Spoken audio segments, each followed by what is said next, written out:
So let's talk about how Deadpool hits his MCU debut running with one of the better entries in the franchise. What's going on, guys? I'm your boy Juju Green, aka Straw Hat Goofy. You're a movie guy, and if you like what I'm saying, make sure you hit the like, hit the subscribe, and hit the bell to get notified for my other videos to keep us in the algorithm. I just flew in from the New York premiere of Deadpool and Wolverine, and these are my thoughts on the movie. We're going to talk about the good, we're going to talk about the bad, and we're just going to jump right into it. Now, Deadpool and Wolverine is not only one of the most anticipated Marvel movies to come out in a long time, it's one of the most anticipated movies ever because, one, it is the end of the Fox Marvel universe. It is Deadpool coming into the MCU universe. We have Hugh Jackman coming back as Wolverine. There is a lot going on in this movie, and I should just say this movie has a ton of jobs to do. Did they succeed? We're gonna find out. So the job this movie has to do is reintroduce the X-Men, say goodbye to the X-Men, integrate Deadpool's tone within the more Disney MCU, justify Hugh Jackman coming back, as well as telling its own cohesive story, in a lesser extent, putting the Marvel Cinematic Universe back on track. As Deadpool will say, he's Marvel Jesus, so there's a lot riding on it. Before we get started, I just have to say that this movie already has one of the best intros in a superhero movie ever. It's right up there with X-Men 2, right up there with Spider-Man and the Spider-Verse,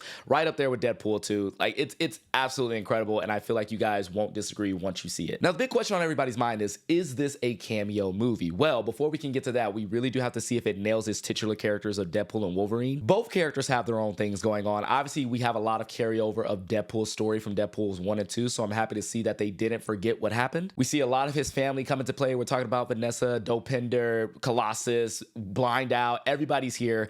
And we all know that Deadpool is kind of like this hard-ass guy who makes jokes of his situation, but at the end of the day, he's someone who's always had this streak of kindness. He's always had heart at his core. And this movie definitely takes that core and gives great motivation for what Deadpool is doing within this movie. And if you watch those previous two, then you know exactly what he's about. As for the Wolverine side, though, this is a different Wolverine than we're used to, not just from a character growth standpoint, but from a circumstance standpoint. This isn't the Wolverine that we have 24 years of stories and character development to fall back on. This movie introduces this Wolverine within the MCU, and we're feeling like we're learning about him all over again. There's a lot of implied backstory that you have to figure out, but Hugh Jackman does a really great job of selling that rage, selling that sadness, and he makes you want to know more about this character. Really fun way, really cool way to make a character that we've known for 2 decades fresh. Now, seeing the relationship between these two is the highlight of the movie. It's something that we've been waiting on, and this movie definitely delivers on that. Obviously, Hugh Jackman and Ryan Reynolds' real-life friendship spills over here with the chemistry. What I was happy to find was that there was a lot of layers to this relationship. Obviously, they're not friends, but they meet each other.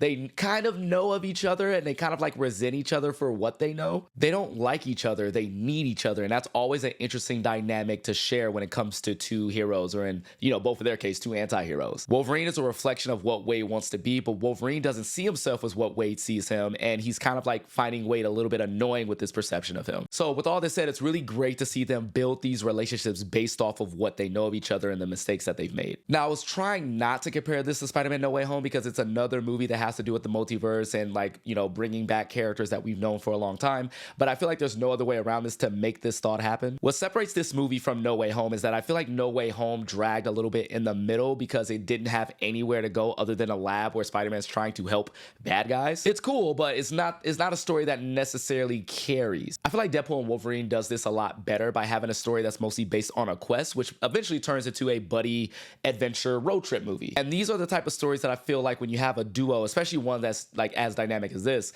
it kind of fleshes out their relationship, putting two people in a car or a ship or whatever and seeing what happens. Plus, like, the strains of traveling together, that's kind of what brings both characters out. So that was kind of like one of my favorite elements of the movie. The movie seems to really be focused, again, when it hones in on these two, on their quest and working out their issues, as well as kind of like fleshing out their motivations for why they had to come together in order to accomplish this goal. But is this a cameo movie? Yes and no. There are cameos that you're going to love. There are Spider-Man No Way Home worthy cameos that will have your theater screaming and hollering. As you can see, my voice is almost gone because there was quite a few cameos that just kind of took my breath away, literally, because I was screaming that much. But I was really pleased to find out that these cameos weren't just cameos. They were characters. They not only introduced these characters, but they're actually there to factor into the plot, to like move it forward and serve it and actually be characters in their own right. Now, I'm not going to say if they're from previous Fox universes or if they're new iterations of these characters. All I'm gonna say is just sit back, enjoy, and it's gonna be a great fucking time. There is a lot of like deep cut jokes and deep cut references for the really hardcore Marvel fans, or at least a hardcore Marvel movie fan. You'll know what I mean once you see the movie when I say deep cut. And none of these characters are afraid to kind of like poke fun at the situation that they're in. I know Deadpool makes a joke about the state of the MCU that we saw in the trailer, but let's just say he takes it way further, and you might be snapping your fingers at it, or you might be kind of like, it's kind of a dick. But nevertheless, it was fun to see these cameos. It was fun to see them all play within this story. Now, something I will say about this is that the plot can be a bit chaotic and a little bit all over the place. What I mean by that is that the way Wade enters into this world, this journey, or this universe is kind of explained away by looking at a screen versus seeing the stakes of what could happen. I feel like if Wade really wanted to go on this quest, he would need like definite proof. This movie is so mired with exposition and explaining exactly what's going instead of actually showing us what's going to happen or what is happening. It kind of drags it down for me. One of the villains is just kind of there to explain what could happen to the universe if we don't do this, but I would much rather see what happens to the universe if we don't do this. It's not like in Infinity War where Thanos says he can snap his music and life ceases to exist. That's a very simple way to explain it, and it sounds terrifying when it happens, and eventually we saw that happen, so by the time Avengers Endgame rolled around, we knew the stakes of what was going to happen. So I really got to stop saying happening, but I can't stop at this point. Just roll with it. But this villain just explains and explains and explains, and then the characters are just kind of like, okay, like don't need to see anymore, just let's go on this quest. So it just kind of rings as a little bit hollow, a little bit flat, and you know what they're fighting for because they tell you, but you don't feel what they're fighting for, if that makes sense. This movie definitely depends on whether or not you've seen like Loki and things of that sort, because they are working with the TVA, they are dealing with characters from Loki and things of that sort. But I always like to think of this from someone who has not seen those things because it's a lot of homework to get through. And so when you see Deadpool and Wolverine bounce from this place to this place to this place, and they're talking to all these different characters, you're just kind of like, okay, like, fine. As far as the antagonists, I'm not going to say the antagonists are like early Marvel, like bad. One of the antagonists is actually pretty good. The character of Cassandra, who's the twin sister of Charles Xavier. If you read the comics, I'm sure that's not a secret because it's been all in the trailers and everything. She's very charismatic, and I love a charismatic villain. I love a very powerful villain, and yes, she is very, very powerful. But she did just kind of seem a little one note. She just kind of seemed to be doing things out of the joy of doing things. I kind of wanted to know a little bit more. Her character, just for the most part, seems a little bit one-dimensional.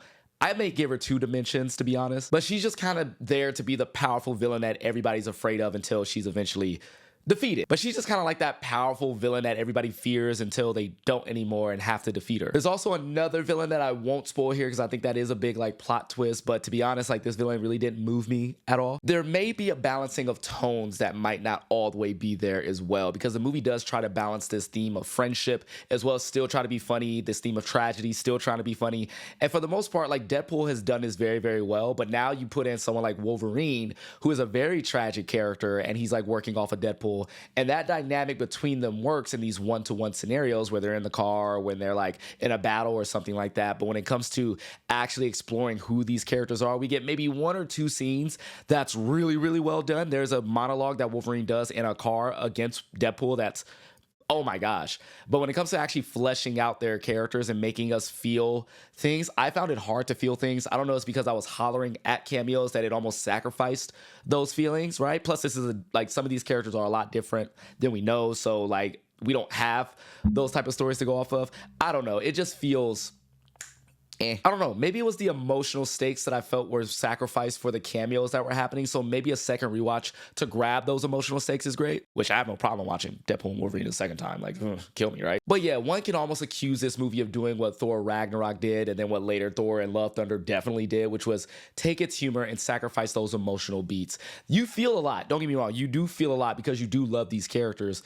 but in terms of like within the context of this story, first time watching it, you might be a little bit distracted to really grab the emotional stakes. And then I think my closing thing is that this movie, above all else, is a tribute and a love letter to the Fox cinematic universe. Obviously, Deadpool is coming in from it. We have Hugh Jackman, who we last saw die within that universe. So there's a lot of like tributes and homage and references to what came before. And the way they do it is really, really well done. Again, not gonna spoil it. I'm just gonna leave it there.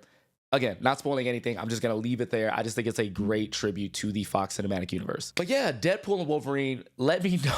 I'm sorry, I couldn't say that with a straight face. I know you're going to watch Deadpool and Wolverine. Let me know what you guys think in the comments down below. Do you agree with this review? Do you not? Let's talk about it. At the end of the day, it's just a movie, guys. As far as my score, I'm going to give this movie maybe a solid 3.9, maybe 4 out of 5 right now. It could go up, it could go down, but this is like my first within a day of watching the movie Watch. I might need another rewatch, but for right now, let's give it a 4 out of 5. As always, guys, thank you so much for watching. Thank you so much for supporting the content, and I really hope to be making more of a presence here on YouTube.